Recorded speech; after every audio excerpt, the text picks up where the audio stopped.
Moin, ich bin Tillmann von der Radelbande. In den letzten Wochen waren wir mit diesem Bike hier unterwegs, dem Bergamont Hans E LT. Und wir haben einige gute Sachen entdeckt. Das funktioniert tatsächlich ziemlich gut. Allerdings auch ein paar nicht so gute Sachen. Und genau darum geht es in diesem Video. Wir haben das Hans E LT in den letzten Wochen im Alltag verwendet, um von A nach B zu kommen, um ein Kind hier hinten drauf mitzunehmen und allen möglichen Kram hin und her zu schleppen. Und es hat uns auch ganz gute Dienste geleistet im Rahmen dessen, wofür dieses Rad gemacht ist. Denn eine Sache haben wir auch gemerkt, das ist kein Lastenrad.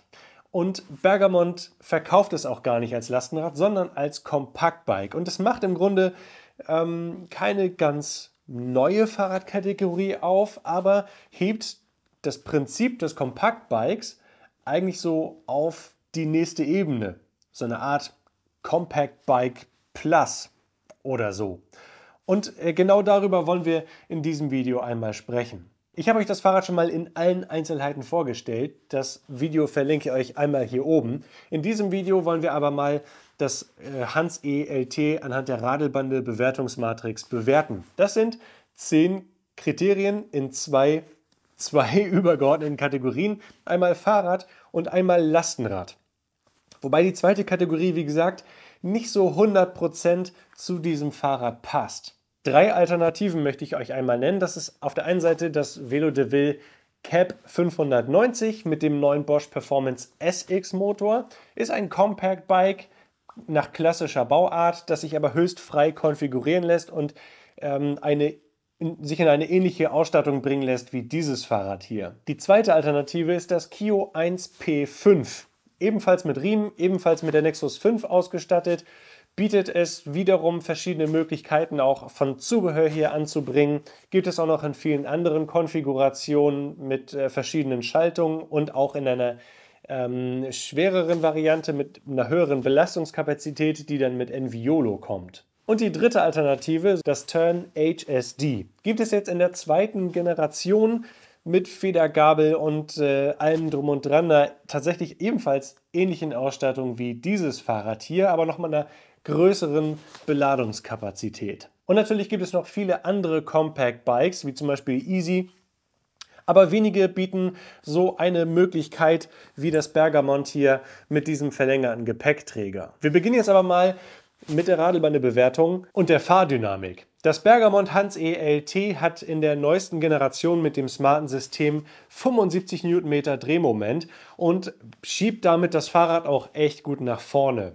Es hat zwar, wie auch alle anderen Fahrräder mit dem Performance Line Motor, eine leichte Anfahrschwäche, aber dadurch, dass das Rad verhältnismäßig leicht ist, ist das im Alltag zu vernachlässigen, weil auch die Übersetzung so gestaltet ist, dass man trotzdem gut von der Stelle kommt, selbst wenn der Motor nicht sofort einsetzt. Die Nexus 5e, die lässt ab und zu einen Gang vermissen, so mittendrin. Da muss man ab und zu mal entweder etwas schneller oder etwas langsamer treten, als einem das lieb ist. Von der Sitzgeometrie haben sowohl Lea als auch ich uns sehr wohl gefühlt. Der Sattel lässt sich sehr schön weit rausziehen. Der Lenker lässt sich angenehm in der Höhe verstellen. Und somit finden sowohl kleine als auch große Leute eine gute Sitzposition. Und das Fahrrad lässt sich auch sehr agil und aktiv bewegen. Also dieser kurze Radstand, den dieses Fahrrad hat, das ist zwar länger als bei einem Compact Bike, aber deutlich kürzer als bei einem echten Longtail-Lastenrad, fühlt es sich sehr stark nach einem normalen Fahrrad an. Es ist agil, aber nicht nervös, sondern fährt sich insgesamt sehr angenehm. Und die Federgabel vorne, die Santo Mobi 34, die macht ebenfalls einen guten Job, um grobe Stöße wegzufiltern. In Zusammenarbeit besonders mit diesen guten Schwalbe Pickup-Reifen. Also von der Fahrdynamik, von der Agilität hat uns das Fahrrad wirklich gut gefallen. Und auch die Bremsen brauchen da nicht zurückstehen. Die funktionieren im Alltag ebenfalls sehr gut. Also vom Fahren her ist das richtig klasse. Allerdings haben wir das Fahrrad im Alltag nicht so oft verwendet, wie wir es gerne gemacht hätten. Und das lag im Wesentlichen am Design. Geschmäcker sind verschieden und über Design lässt sich vortrefflich streiten. Bergamont hat hier so einen wilden, beinahe ungezähmten Designansatz gewählt mit den vielen Streben und den einzelnen Verstärkungen und verschiedenen großen Rohrdurchmessern und auch gerade allgemein der Punkt, dass es hier im Grunde bei diesem ganzen Rad kaum ein rundes Rohr gibt. Im ersten Video habe ich euch ja gezeigt, wo der Akku sitzt und wie man ihn entnimmt, nämlich hier in diesem Unterrohr. Und in der Theorie wirkt dieses Konzept auch wirklich schlüssig, weil man eben so einen gut verstauten Akku hat, der auch von Dieben nicht so einfach entnommen werden kann. In der Praxis allerdings sah das dann doch ein bisschen anders aus, weil wenn hier Taschen an dem Fahrrad sind oder ein Kindersitz, dann lässt es sich verhältnismäßig schwierig eben auf den Heckgepäckträger bringen. Da wird dann im Endeffekt diese Buchse hier deine beste Freundin. Wir können das Rad allerdings nicht da laden, wo wir es nachts abstellen. Und deswegen stand das Rad eben häufiger mal leer ein paar Tage rum, bis ich mich dann dazu entschlossen habe, es auf den Heckgepäckträger zu stellen, um den Akku zu entnehmen. Und das nächste Problem mit diesem Design ist, dass der Akku ja nach unten entnommen wird. Und diese Klappe hier unten nicht nur regelmäßig aufgesprungen ist, was wahrscheinlich einfach nur eine Einstellungssache ist, sondern auch von dem Vorderrad konstant mit Dreck besprüht wird. Das heißt, immer wenn man den Akku entnehmen möchte, muss man in so eine richtig schmierige Masse reingreifen. Also, wie gesagt, wenn ihr das Rad abstellen könnt, wo ihr eine Steckdose habt, dann funktioniert das gut. Allerdings ist das ein bisschen zu aufwendig für den Alltag. Und das ist insgesamt echt schade, denn grundsätzlich ist das Fahrrad gut und stabil konstruiert und bietet einiges an Nutzwert.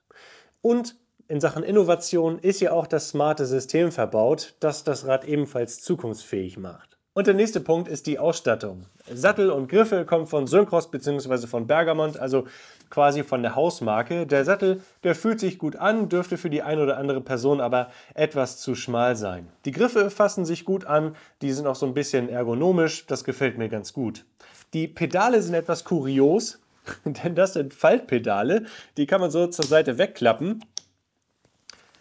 Allerdings ergeben die bei diesem Fahrrad wenig Sinn, weil der Gepäckträger ist verhältnismäßig breit und auch der Lenker ist verhältnismäßig breit, sodass man das Fahrrad gar nicht so einfach irgendwie ganz schmal abstellen kann. Hier würde ich mir dann eher Pedale wünschen, die etwas mehr Aufstandsfläche bieten und etwas mehr Grip, wie zum Beispiel die Motopedale, wofür ihr einen Link in der Videobeschreibung findet. Um solche Faltpedalen sinnvoller zu machen, würde also ein schmaler Gepäckträger und der Speedlifter Twist besser zu dem Fahrrad passen, mit dem man den Lenker auch einfacher zur Seite stellen könnte. Die Bremsen, die Reifen, der Motor, die Schaltung, der Riemen, das passt alles super zu dem Fahrrad. Wo ich so ein bisschen einen Kritikpunkt habe, ist bei dem Intuvia 100 Display. Das bietet so ein bisschen Taschenrechner-Optik aus den 90er Jahren und sitzt durch diesen geschwungenen Lenker nicht ganz mittig vor dem Vorbau. Also wenn das mein Rad wäre, dann würde ich wahrscheinlich entweder komplett aufs Display verzichten oder aber ein Kiox 300 nachrüsten. Der 500 Wattstunden Akku hat bei uns im Alltagsbetrieb zwischen 35 und 40 Kilometern gehalten. Allerdings hatten wir auch teilweise sehr niedrige Temperaturen und waren mit dem Rad im Stadtverkehr und meistens im Turbomodus unterwegs. Also die Ausstattung ist insgesamt passend zum Fahrrad und auch zum Nutzungszweck. Auch dann, wenn man den Preis betrachtet. Bergamont liegt im gleichen Bereich wie die meisten anderen Compact Bikes mit dieser Ausstattung. Das Bergamont kann ein bisschen mehr und ist dementsprechend auch ein bisschen teurer. Unglaublich. Hier ist Editing Tillmann und hier gab es eine Änderung in der Zwischenzeit zwischen dem Filmen des Videos und dem Bearbeiten des Videos. Und zwar diese hier. Das Bergamont Hanselt kostet jetzt nämlich nicht mehr 4.599 € unverbindliche Preisempfehlung, sondern 3.999 €. Und das ändert auch meine Bewertung, denn das Hans ELT ist jetzt preislich auf einer Ebene mit den ganzen anderen normalen Compact Bikes mit einer ähnlichen Ausstattung. Und das ist schon ziemlich cool. Also ihr bekommt jetzt ein Compact Bike Plus für den gleichen Preis, wie ihr auch ein normales Compact Bike bekommen würdet. Und auch das mit dieser tollen Ausstattung, mit diesen sehr guten Bremsen, der Federgabel etc. Also hier für 3.999 € unverbindliche Preisempfehlung ist das schon ein sehr guter Preis für dieses Bike. So viel dazu und jetzt können wir mal mit dem normalen Video weitermachen. Und da sind wir beim Punkt Qualität und Wartung. Der Rahmen des Bergamont Hans ELT besteht aus vielen kleinen Streben, vielen Verbindungen und somit auch aus vielen Schweißnahtstellen. Und die sehen allesamt gut aus. Die sind sauber verarbeitet, die sind richtig fett und deutlich sichtbar. Das ist Geschmackssache. Ich finde es immer gut, wenn man die Schweißnähte gut sehen kann und sie nicht versteckt werden, weil man dann weiß, wie gut die ausgeführt worden sind. Und das sieht alles hier sauber aus beim Bergamont. Auch die Lackierung ist gut gelungen, die ist widerstandsfähig. Das einzige, durch diesen nicht ganz so niedrigen Einstieg kommt es hier oben doch regelmäßig zu Spuren von den Schuhen. Insgesamt ist das Rad aber so gestaltet, dass man sich draufsetzen kann, losfahren kann und Wartung zum größten Teil vergessen kann. Denn mit dem Riemen und der Nexus 5e Nabenschaltung, da muss man sich einfach nur sehr, sehr selten drum kümmern, wenn überhaupt. Die Schwalbereifen, die sind ebenfalls sehr stichfest, die sind sehr langlebig. Und hier ist auch schön, dass hier die Santo Mobi 34 verbaut wurde, die einen deutlichen Fortschritt im Vergleich zur Santo Mobi 32 Federgabel darstellen sollte. Und wenn da doch mal ein Problem auftauchen sollte oder ihr zur Wartung müsst, dann gibt es im gesamten Bundesgebiet in so ziemlich jeder größeren Stadt auch einen Händler. Also da muss man auch nie weit fahren, um zum nächsten Bergamont-Händler zu kommen. Allerdings sollten auch alle Händler mit der Auswahl der Komponenten hier klarkommen, dank des Bosch-Systems, des Gates-Riemens und auch der Shimano-Schaltung. Also insgesamt von der Langlebigkeit, von der Qualität und der Wartung ist das Rad echt gut gelungen. Das Einzige ist halt wirklich dieser Punkt hier unten, wo der Dreck rangesprüht wird. Da sollte man mit einem verlängerten Schutzblech arbeiten oder einer Schutzblechverlängerung. Und das wären alle Punkte aus dem Bereich Fahrrad. Jetzt geht es in den Bereich Lastenrad. Auch wenn es hier mit diesem Bike nicht so hundertprozentig passt, wollen wir aber trotzdem mal uns diese 5 Punkte genauer angucken.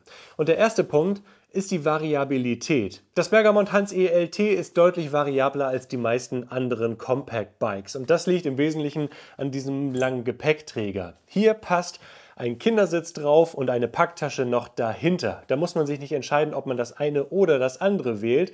Und natürlich auch dieser Frontgepäckträger hervorragend dafür geeignet, um auch größere Gegenstände wie einen Kasten Getränk einfach mal vom Supermarkt nach Hause zu bringen, ohne dass man sich irgendwie anstrengen muss, was packe ich jetzt irgendwie wohin. Dieser Gepäckträger eignet sich auch nicht nur für die Packtaschen hier von Syncros zum Beispiel, sondern auch meine Retrebane-Tasche passt hier ohne weiteres ran und sieht auch ziemlich gut aus.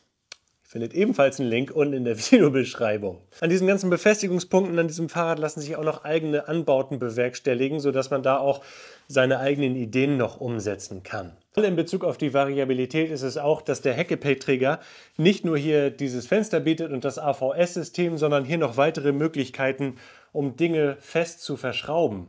Und auch der vordere Gepäckträger bietet unter dieser Bambusplatte eine Möglichkeit, um AVS, Körbe oder ähnliche Aufbauten zu nutzen. Also das ist auch ziemlich cool. Und hier sieht man auch mal, wie stabil dieser Frontgepäckträger eigentlich aufgebaut wurde. Limitierend wirkt dann aber die Gewichtsfreigabe. Und zwar auf der einen Seite des Gepäckträgers hier mit 27 Kilogramm, was aber ziemlich normal ist, als auch von 160 Kilogramm des gesamten Fahrrads. Das ist am Ende immer noch mehr als bei den meisten Compact Bikes. Aber wenn es dann so in Richtung Longtail-Bereich geht, bleibt dann abzüglich des Eigengewichts des Fahrrads nur noch so 120 bis 130 Kilogramm übrig. Und wenn man dann selber schwer ist, dann passen vorne und hinten nicht mehr so viel Gewicht drauf. Also da würde ich mir im Endeffekt eine Anhebung der gesamten Gewichtsfreigabe auf 180 Kilogramm wünschen, um sowohl Frontgepäckträger als auch Heckgepäckträger richtig gut nutzen zu können. Und im zweiten Schritt auch eine Anhebung des Gewichts, das hier mitgenommen werden darf. Allerdings ist es zum Beispiel auch ohne weiteres möglich, hier mit einem passenden Adapter einen Anhänger dran zu hängen. Also für ein Compact Bike ist die Variabilität schon sehr, sehr groß, kommt aber im Endeffekt nicht an ein echtes Lastenrad dran. Und das gilt auch für den Kindertransport. Denn mit 27 Kilogramm Gewichtsfreigabe ist es hundertprozentig geeignet für einen klassischen Kindersitz, der sich auch auf verschiedene Art und Weise montieren lässt. Auf der einen Seite hier mit diesem alten Thule EasyFit-System oder mit einem Sitz, der so von der Seite in diese Streben greift.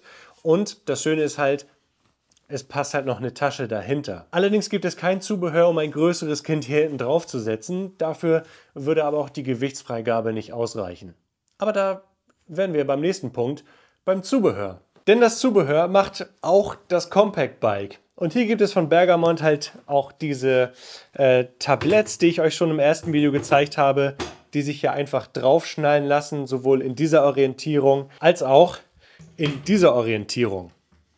Schnapp und schon sitzt das Ding sicher drauf. Das gibt es alles von Bergamont und dann gibt es von Synchros zum Beispiel noch diese Packtaschen, die habe ich euch eben schon gezeigt. Die lassen sich hier ebenfalls auch dann unter diese Trays dann einfach noch an den Gepäckträger hängen. Und somit ist das Bike ganz gut gerüstet für so alltägliche Transportaufgaben.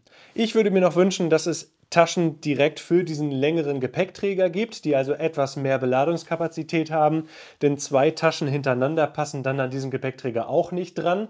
Er würde sich aber eignen, um nochmal mehr oder größere Taschen aufnehmen zu können. Und auch, dass es nicht nur das halbe Eurobox-Maß bei diesen Trays gibt, sondern auch das komplette 60 x 40 Maß. Denn hierfür wäre ebenfalls Platz hier hinten drauf. Dann halt doppelt so lang und ein bisschen weiter nach vorne gerichtet. Der vordere Gepäckträger, den kann man mit dieser Tasche hier bestücken, als auch mit vielen anderen Taschen. Und das Zubehör, das ist insgesamt gut verarbeitet, das ist gut eingepreist und ist auch an der Bedienung echt einfach. Und da wären wir auch schon beim nächsten Punkt, Parken und Rangieren. Und durch den Formfaktor ist das wirklich super einfach. Man kann es einfach in irgendeine Lücke bringen. Es nimmt wenig Platz weg beim Parken. Allerdings muss man beim Ständer so ein bisschen aufpassen. Die Beine des Ständers sind sehr, sehr lang und man muss das Rad hinten so ein bisschen anheben, um es auf den Ständer zu bringen. Gerade beladen ist es nicht möglich, das Rad irgendwie auf den Ständer zu rollen oder vom Ständer irgendwie runter zu rollen. Jetzt auf dem Teppich und leer geht es, allerdings auf steinigem Untergrund. Und wenn jetzt zum Beispiel ein Kind drauf sitzt, dann ist das nicht möglich. Auf der anderen Seite sind aber die Beine des Ständers schön weit auseinander, sodass das Rad auch nicht umkippen sollte. Es wundert mich auch tatsächlich, dass die Ständerhersteller nicht schon längst auf den Zug aufgesprungen sind und eigene, richtig gute Cargo-Bike-Ständer hergestellt haben. Das müssen die Fahrradhersteller momentan selber übernehmen. Und auch Bergamont arbeitet an einem verbesserten Ständer für das Hans ELT. Wenn man dann einen Parkplatz gefunden hat, gibt es viele verschiedene Möglichkeiten, um Schlösser durchzuziehen. Man kann alle diese Streben hier nutzen, man kann das hier durchziehen. Also das ist wirklich super einfach. Und es gibt hier unten auch eine Aufnahme für ein Rahmenschloss, das ich für den Alltag definitiv empfehlen würde. Und wenn man es aufrecht aufstellen möchte, dann gibt es noch 2 weitere Möglichkeiten. Ich habe euch im ersten Video gezeigt, wie ich das machen würde. Allerdings hat mir Bergamont noch einen Tipp gegeben, wie man das vereinfachen kann. Und zwar unter Zuhilfenahme der Schiebehilfe. Dafür drücken wir den Knopf für die Schiebehilfe und nehmen das Fahrrad dann so ein bisschen rückwärts und dann merkt man, wie die Schiebehilfe arbeitet und das Rad dann nach oben bringt. Das funktioniert tatsächlich ziemlich gut. Und dann kommt man an diese Akkuklappe hier unten ran. Der Vorteil dieser Methode ist, man muss nicht die Bremse ziehen, man muss keine Kraft aufwenden, sondern man lässt den Motor alles selber machen. Allerdings muss man dann, wenn man das Rad wieder auf die 2 Räder bringt, trotzdem noch so ein bisschen aufpassen. Und die zweite Möglichkeit, die ich mir komplett alleine überlegt habe, ist diese hier. Man schlägt das Vorderrad einfach komplett ein, zieht die vordere Bremse und dann stellt man es einfach auf den vorderen Gepäckträger und kann dann auch hier den Akku in diese Richtung verhältnismäßig einfach rausziehen. Ja, funktioniert. Und wenn man das dann wieder auf die 2 Räder bringen möchte, dann ist das ein bisschen anstrengender als mit der Methode, wo man den Motor nutzt und es auf den hinteren Gepäckträger bringt. Aber dafür hat man einen ziemlich sicheren Stand, selbst wenn hier hinten noch Beladung drauf ist oder ein Kindersitz oder so. Also das könntet ihr euch dann überlegen, was für euch die beste Methode ist. Und damit wären wir jetzt beim letzten Punkt, der Radelbahn der Bewertungsmatrix. nämlich bei der Sicherheit. Die Fahrsicherheit ist insgesamt hoch. Man setzt sich drauf und fühlt sich sofort wohl, kann intuitiv losfahren. Das Fahrrad gibt einem keine Überraschung und auch die Bremsen unterstreichen das. Die haben richtig Power, sie lassen sich aber auch gut modulieren und auch wenn die Griffe hier vielleicht etwas kurz sind, ist es auch verhältnismäßig einfach, die Einfinger-Methode zu verwenden und das Rad auch so zuverlässig zum Stehen zu bekommen. Ich würde mir allerdings schon, gerade für Leute, die etwas unerfahrener sind im Alltag, etwas breitere Bremsgriffe wünschen.